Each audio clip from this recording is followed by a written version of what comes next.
Friends, ഇന്ന് നമ്മൾ ചെയ്യുന്ന വീഡിയോ കവാല ദുർഗ കോട്ടയെ പറ്റിയാണ്. കഴിഞ്ഞ ദിവസം അകുമ്പയെ പറ്റി ചെയ്തിരുന്നു. അകുമ്പയിൽ നിന്ന് ഒരു 34 കിലോമീറ്റർ അടുത്താണ് ഈ കവാല ദുർഗ കോട്ട സ്ഥിതി ചെയ്യുന്നത്.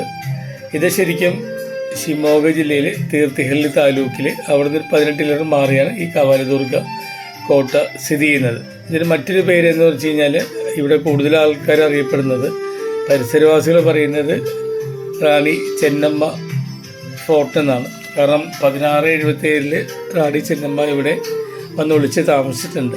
അതേപോലെ തന്നെ 1689 മറാഠ രാജാവ് രാജാറാമം ഇവിടെ ഒന്ന് താമസിച്ചായിട്ട് രേഖകൾ പറയുന്നുണ്ട്.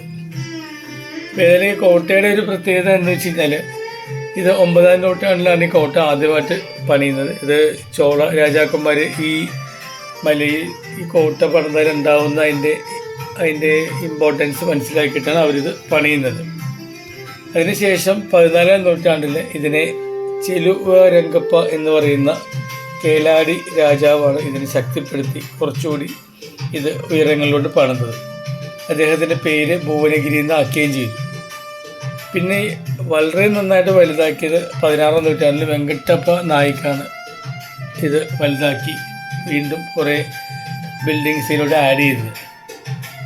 പക്ഷെ 15 നൂറ്റാണ്ട് അവസാനത്തോടെ വിജയനഗരത്തിൻ്റെ സാമ്രാജ്യത്തിൻ്റെ അസ്തമനത്തിന് ശേഷം കല്യാടിക്കാർ അവർ സാമന്തന്മാരായിരുന്നു. കല്യാടിക്കാർ ഇവരിൽ നിന്ന് സ്വാതന്ത്ര്യം പ്രഖ്യാപിച്ച് സ്വന്തമായിട്ട് അവർ ഭരിച്ചു വന്നു. പക്ഷെ 18ാം നൂറ്റാണ്ടിൽ ഹൈദരാലി ഈ കോട്ട കീഴടക്കുകയും അതിനുശേഷം ടിപ്പുവിൻ്റെ കീഴിൽ വരികയും ചെയ്തു. ഈ കോട്ടയുടെ പ്രത്യേകത എന്താണെന്ന് വെച്ച് കഴിഞ്ഞാൽ, ഈ കോട്ടയുടെ ചുമരുകളിൽ 3 കോൺക്രീറ്റ് വാളുകൾ 3 കോൺക്രീറ്റിൻ്റെ ലൈൻസ് കൊണ്ട് ഉണ്ടാക്കിയേക്കുന്നത്.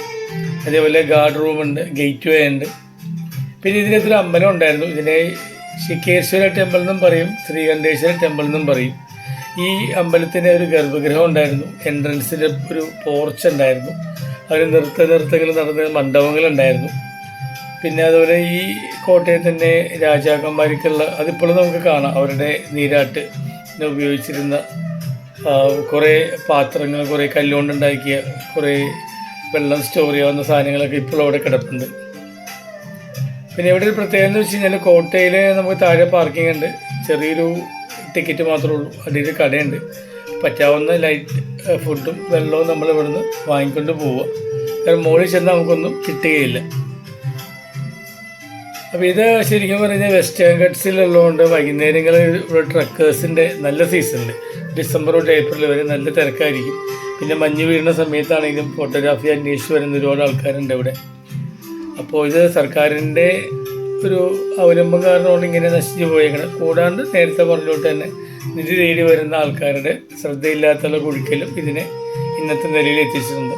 അപ്പോൾ ആർക്കിയോളജി ഡിപ്പാർട്ട്മെൻറ്റാണിത് ഇതിനെ നോക്കി നടത്തുന്നത്. എന്നാലും കാര്യമായിട്ട് നടത്തുന്നു എന്ന് വെച്ച് കഴിഞ്ഞാൽ കണക്ക് തന്നെയാണ്. അപ്പോൾ ഏതായാലും പഴയ ഒരു നമ്മുടെ സംസ്കാരം ഒക്കെ അന്വേഷിച്ച് പോകുന്ന ആൾക്കാർക്ക് ഏതായാലും അകുമ്പിലൊന്ന് താമസിക്കുമ്പോൾ ഇവിടെ വരേണ്ടതാണ്. ഒന്നെങ്കിൽ അതിരാവിലെ 9 മണിക്ക് വന്നിട്ട് 12 മണിക്ക് നിങ്ങൾ അന്വേഷണങ്ങൾ അവസാനിപ്പിക്കുക, അല്ലെങ്കിൽ ഉച്ചയ്ക്കൊരു 2:30 ശേഷം വന്നിട്ട് വൈകുന്നേരത്തോടെ ഇറങ്ങും. അപ്പോൾ ലിമിറ്റഡ് ആയിട്ടുള്ള സൗകര്യങ്ങളുള്ളൂ. പക്ഷേ നമുക്കൊരു 1200 വർഷത്തെ നമ്മുടെ ചിത്രപ്പണികളും ഇന്നത്തെ കാര്യങ്ങളും നമുക്ക് മനസ്സിലാക്കാൻ ഒരുപാട് സഹായിക്കും. തീർച്ചയായിട്ടും ഇവിടെ വരണം. വീഡിയോ ഇഷ്ടമെന്ന് വിചാരിക്കുന്നു. Thank you. ബൈ.